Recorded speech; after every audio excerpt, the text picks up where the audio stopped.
Guys, क्या आपने कभी किस किया है? नहीं नहीं नहीं नहीं, क्या आपको किस करना चाहिए, ये होना चाहिए हमारा क्वेश्चन। तो सो गाइस, क्या आपको किस करना चाहिए, ये है आज हमारा क्वेश्चन। सो आज हम किस से हमारी बॉडी में क्या क्या चेंजेस होते हैं, ये सारा कुछ डिटेल में जानने वाला है। तो बने रहिए मेरे साथ इस वीडियो के लास्ट तक, क्योंकि आज की वीडियो बहुत ही ज्यादा इंटरेस्टिंग और नॉलेजेबल होने वाली है।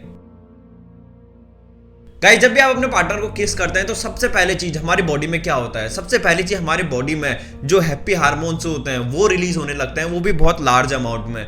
अब इसके वजह से जो हमारी बॉडी का स्ट्रेस होता है वो कम हो जाता है और बॉन्डिंग वो स्ट्रांग हो जाती है। और किस करते टाइम ऑक्सीटोसिन, डोपामाइन और सेरोटोनिन जैसे केमिकल्स हमारी बॉडी में काफी ज्यादा मात्रा में रिलीज होते हैं। अब अगर ये केमिकल हमारी बॉडी में रिलीज हो रहे हैं तो हमको अच्छा महसूस कराते हैं, मतलब हमें एक प्लेजर मिलता है, जिससे कोई भी इंसान अपने पार्टनर को किस करता है तो उसका जो अट्रैक्शन लेवल है वो बढ़ता ही जाता है, क्योंकि इन केमिकल्स की वजह से, क्योंकि ये केमिकल्स का अमाउंट भी बढ़ता जा रहा है। तो अगर इन केमिकल्स का अमाउंट बढ़ता जाएगा, मतलब एक हैप्पी हार्मोन्स का अमाउंट अगर बढ़ता जाएगा, तो हमारी बॉडी में ऑटोमेटिक स्ट्रेस हार्मोन कम हो जाएगा। स्ट्रेस हार्मोन से मेरा मतलब है कॉर्टिसोल। कॉर्टिसोल हमारी बॉडी में स्ट्रेस हार्मोन के रूप में काम करता है, मतलब ये एक स्ट्रेस देने के लिए रिस्पॉन्सिबल होता है। तो ये जो कॉर्टिसोल होता है इसका अमाउंट काफी कम हो जाता है, जिसके वजह से जब भी हम किसी को किस करते हैं तो हमें ज्यादा अट्रैक्शन होने लगता है।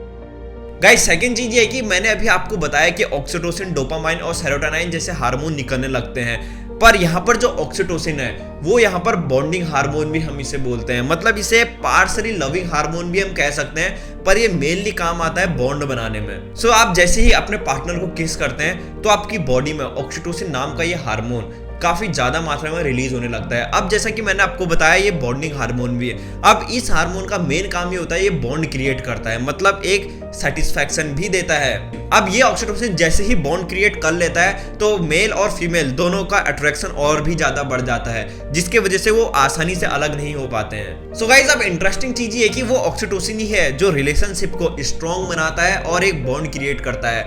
और इतना ही नहीं, ये रिलेशनशिप सेटिस्फैक्शन को भी इंप्रूव करता है। गाइज, हमारा थर्ड पॉइंट ये है कि मैंने आपको फर्स्ट पॉइंट में ये बताया था कि जो कॉर्टिसोल, जो स्ट्रेस हार्मोन है, इसका लेवल कम होता है।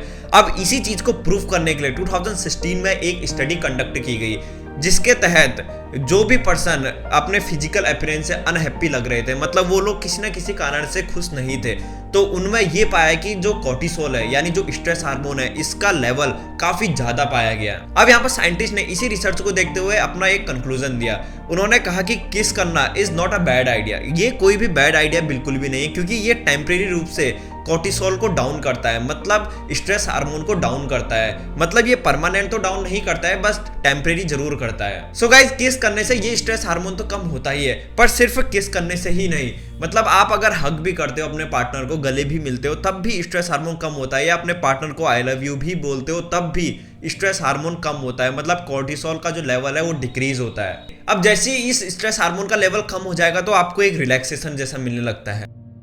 अब गाइस, अगला जो फैक्ट है ये काफी ज्यादा इंटरेस्टिंग है।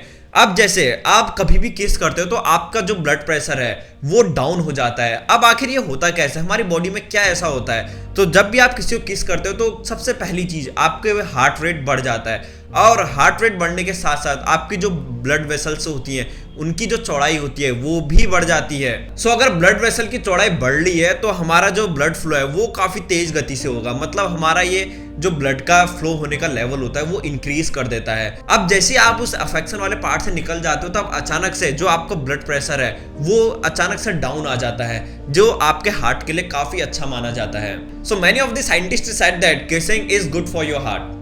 और गाइज, इतना ही नहीं, किस करने से हमारा जो हेडेक होता है वो भी कुछ हद तक कम जरूर होता है। अब जैसे कभी भी आप किसी को किस करते हो तो ब्लड वेसल की जो चौड़ाई होती है वो बढ़ जाती है, जैसा कि मैंने आपको बताया। अब अगर ब्लड प्रेशर की चौड़ाई बढ़ रही है तो ब्लड प्रेशर जब अचानक से डाउन होगा, उसकी वजह से जो हमारा हेडेक होता है उसको काफी रिलीफ होता है, मतलब वहां पर हमारा ब्लड प्रेशर डाउन होने से हमारे हेडेक के जो प्रॉब्लम है वो काफी हद तक कम हो जाती है। अब गाइस, जो अगला ये इंटरेस्टिंग फैक्ट है ये काफी इंटरेस्टिंग है और काफी बेनिफिट देने वाला है। अब जैसे किस करने से हमारी इम्यूनिटी भी बढ़ती है। अब कैसे आखिर किस करने से हमारी इम्यूनिटी बढ़ती है, अब वो मैं आपको एक्सप्लेन करता हूँ। अब जैसे आप कभी भी अपने पार्टनर को किस करते हो तो कुछ ना कुछ जो बैक्टीरिया और वायरस होते हैं उनका ट्रांसफर होता है। मतलब कुछ बैक्टीरिया मेल की बॉडी में जाएंगे, कुछ बैक्टीरिया फीमेल की बॉडी में जाएंगे। अब इसके वजह से जो हमारी बॉडी का इम्यून सिस्टम होता है, अगर कोई बैक्टीरिया वायरस, कोई नया बैक्टीरिया वायरस आता है तो हमारी बॉडी इम्यूनिटी उसमें क्रिएट करने लगती है, मतलब एंटीबॉडीज क्रिएट करने लगती है। अब जब नेक्स्ट टाइम वही बैक्टीरिया हमारे अंदर आएगा तो हमारी बॉडी ने पहले से ही वो एंटीबॉडी बना के रखी हुई है, तो ये आपको डिजीज से भी प्रिवेंट करेगा। फिर चाहे मेल और फीमेल में वो बैक्टीरिया सलाइवा के थ्रू भी जा सकता है, जिसके वजह से जो हमारी इम्यूनिटी है वो ट्रिगर होने लगती है और बूस्ट भी होने लगती है। अब गाइस 2009 में साइंस द्वारा एक स्टडी और पब्लिश की गई। अब उसके तहत ये देखा गया कि जो भी कपल्स किसिंग में मतलब करते रहते हैं तो उनमें जो टोटल सीरम कोलेस्ट्रॉल है उनका जो लेवल होता है वो काफी हद तक इंप्रूव हुआ है। अब अगर टोटल सीरम कोलेस्ट्रॉल का लेवल इंप्रूव होता है तो ये आपको हार्ट डिजीज के काफी कम चांसेस होते हैं और ये हार्ट स्ट्रोक होने से भी बचाता है। अब गाइस जो अगला इंटरेस्टिंग फैक्ट है वो है कि किसिंग करने से हमारे दांत जल्दी खराब नहीं होते हैं, मतलब वो प्रिवेंट करता है और कैविटी से भी प्रिवेंट करता है। अब यहाँ पर माउथ टू माउथ किसिंग करने से जो सलाइवरी ग्लैंड होती है उनमें सलाइवा का प्रोडक्शन काफी हद तक बढ़ जाता है। अब आपको तो पता है कि सलाइवा एक लुब्रिकेट होता है हमारे माउथ के लिए, जो हमें खाने को निगलने में और जो फूड डिब्रीज होती है उनको हटाने में मदद करता है। अब अगर सलाइवरी ग्लैंड से सलाइवा का प्रोडक्शन ज़्यादा हो रहा है तो हमारे दांतों में जो टूथ डिके है वो काफ़ी कम हो जाएगा, क्योंकि जो भी अगर फूड डिब्रीज होंगे, मतलब फूड के कुछ पार्टिकल्स अगर हमारे दांतों में फंसे होंगे तो वो वहाँ पर से रिमूव हो जाएंगे, जो हमारे टूथ डिके को प्रिवेंट करेगा और साथ ही साथ हमारे दांतों को कैविटी से भी बचाएगा। अब गाइस अगला जो फैक्ट है वो है किसिंग करने से जो हमारा सेक्सुअल ड्राइव होता है वो भी काफी हद तक इंप्रूव होता है। तो आखिर ऐसा होता कैसा है, ये कैसे हमारे सेक्सुअल ड्राइव को इंप्रूव करता है? तो मैं आपको बताता हूँ, जो सलाइवा होता है उसमें टेस्टोस्टेरोन नाम का एक हार्मोन होता है। टेस्टोस्टेरोन एक सेक्स हार्मोन भी है। अब यहाँ पर जो ये सेक्स हार्मोन है, जो ये टेस्टोस्टेरोन हार्मोन है, अब ये डिपेंड करता है मेल और फीमेल पे, मतलब वो कितने पैशनेट से किस कर रहे हैं। अगर वो काफी ज्यादा पैशनेट से किस कर रहे हैं तो उसके वजह से जो टेस्टोस्टेरोन का लेवल है वो हमारी बॉडी में इंक्रीज हो जाएगा, जिसके वजह से जो सेक्सुअल ड्राइव है वो ऑटोमेटिक इंप्रूव हो जाएगा। अब गाइज अगर आप ज्यादा ही किस करते हो तो उसके वजह से जो आपकी फेशियल मसल्स होती हैं उसको एक तरीके से स्ट्रेंथ भी मिलती है, क्योंकि किस करते टाइम 34 फेशियल मसल्स इंप्रूव होती हैं। अब अगर 34 फेशियल मसल किस करते टाइम इन्वॉल्व है तो जाहिर सी बात है उनका कुछ ना कुछ वर्क तो हो ही रहा है, और फिर जिसके वजह से उन्हें कुछ हद तक स्ट्रेंथ भी मिलती है। तो गाइज अगर आप फैक्ट्स फिलॉसफी की रेगुलर व्यूअर हैं तो आपको ये तो पता है कि अगर मसल्स का ज्यादा यूज होता है तो जाहिर सी बात है कैलोरीज भी बर्न होगी।